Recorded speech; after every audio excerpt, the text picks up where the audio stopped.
when I agreed to do this talk and we scheduled it, I didn't even remember what today or this week was, which is the week when, yesterday was when Ondoy happened, right? So I was asking Mr. Ritter what happened here in Beacon. I'm sure all of you would have stories of where you were. No? So actually the first sort of set of pictures I wanted to show you were about Ondoy.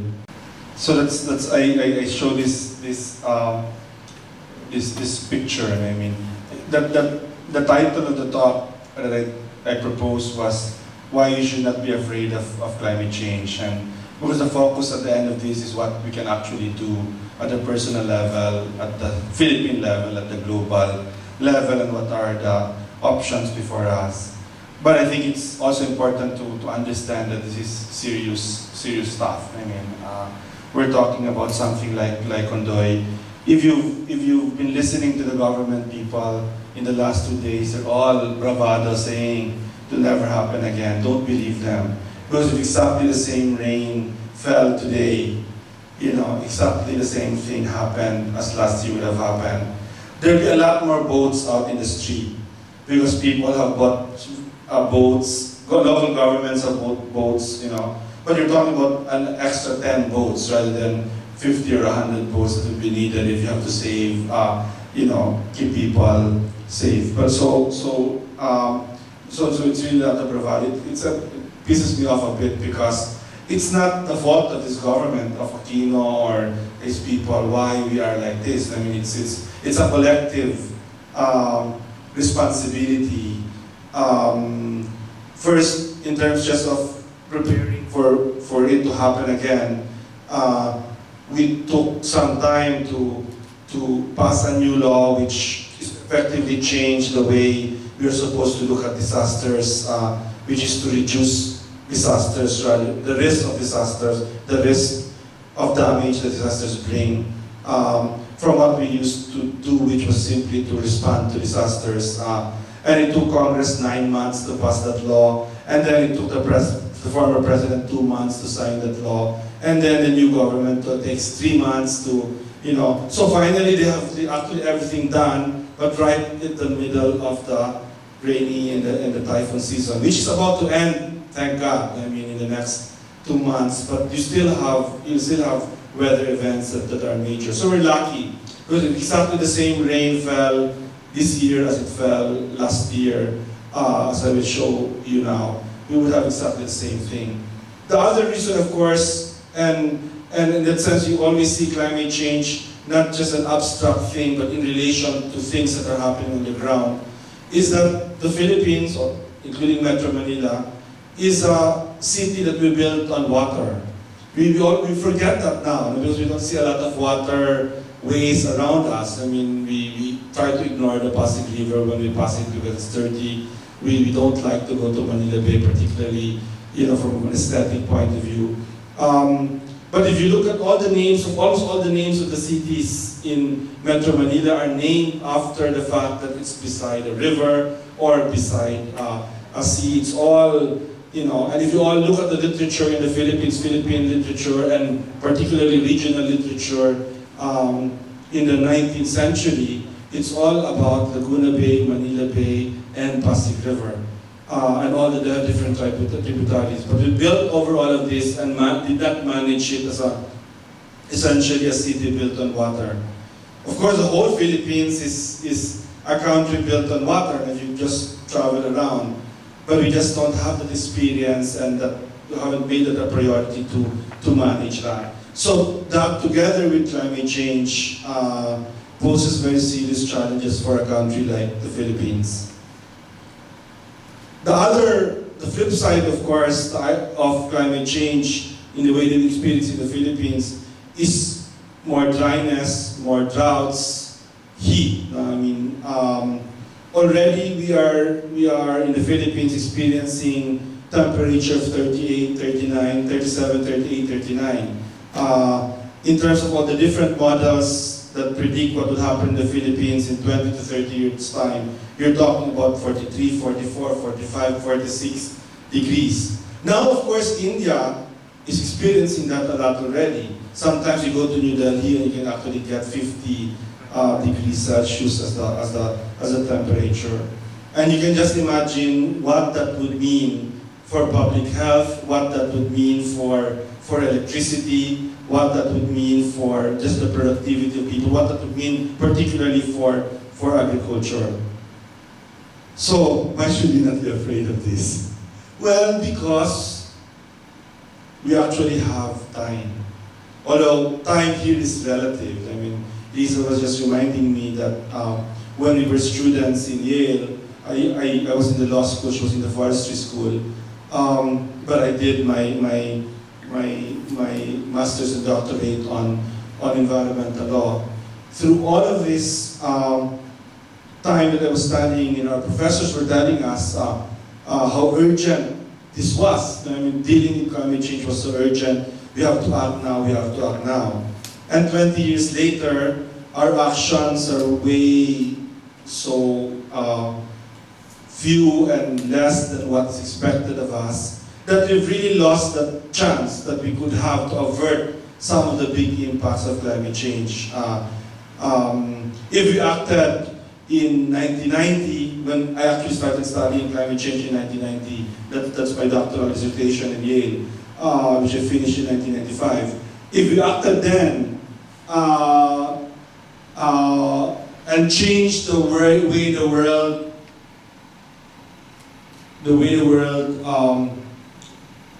propelled its economy, which is a fossil fuel-based economy, it takes 10 years to make a shift, at least 10 years, maybe longer.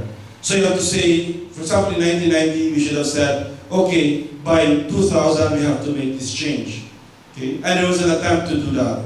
But the world couldn't come to an agreement, particularly because the United States was in denial of the need to do that, because of using scientific uncertainties, which I'll talk about in a while. But they kept on saying, well, we can postpone that action. Then saying by the late 1990s, we were trying to act to take stronger actions, and then we can fail to do so. And now we're actually in the middle of an attempt to try to get stronger action again globally. But I think I can predict that these attempts to try to solve the problem, address the problem, will again fail. Which means that we get committed more and more to climate change. But why do I say we have time? Because the worst will happen in 50 to 100 years' time. Okay? We are now committed, the world, when I say we, the world is now committed to changes in climate that will come about in 2020 to 2030.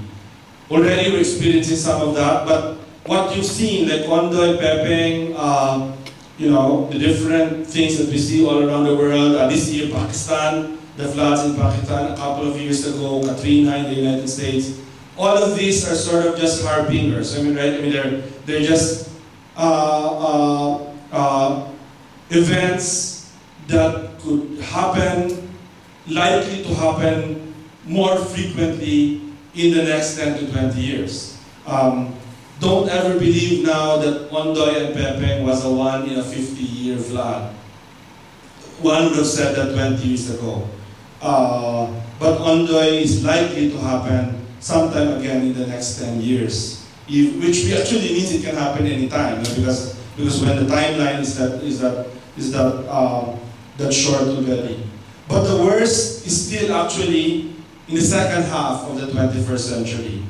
That means we have time in the next 10 to 20 years to both prepare for what we will face, regardless of what we do. We will face climate change, but we also have time to avert the worst. And there are things that we can do, and there are things that we could respond. And that's why, to the extent that you manage the problem this way and understand the problem the way, it's not to be scared of, it's something that should impel us to respond. But going back to Ondoy, since this is a day member, or this is the week that we remember that flood, I mean, this is a good example of when climate change becomes a big problem for a country like the Philippines. For, country to country it differs, city to city it differs, in the US state to state it will differ, depending on how these three things combine. What we call an extreme hazard, which is, in the Philippines, in Ondoy, it was a lot of rain in 3 hours. Not even in one day, a lot of rain that fell in 3 hours. And I will show you what we're talking about. No? Maximum exposure, a lot of rain fell in 3 hours in a large area. In fact, in what's called a floodplain. Because Marikina, Pasig, that part of Manila is a floodplain. Theoretically, we were not supposed to build huge habitation there. You know what I mean? It's a reality now.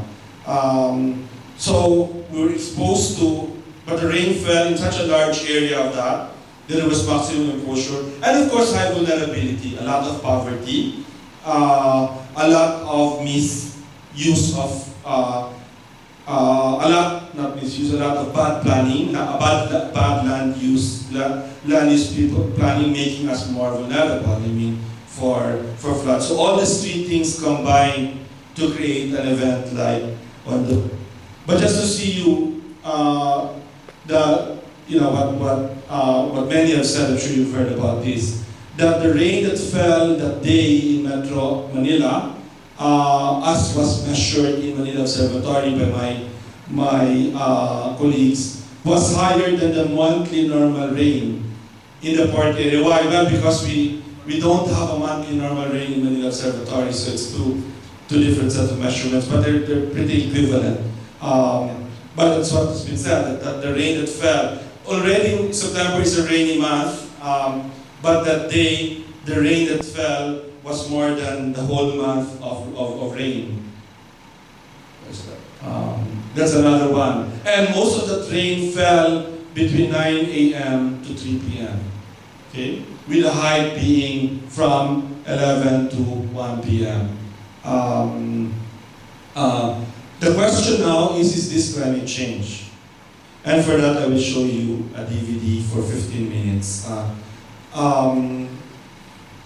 It's a new DVD, produced actually by Lauren Legarda, Senator Legarda, so she's the star. Obviously, for political reasons, it's there. I don't know how you feel about Senator Legarda, so if you don't like her, then forget that she's the messenger. But it's a good film by Brillante Mendoza, who's one of the top directors in the Philippines. So very good visuals. More importantly,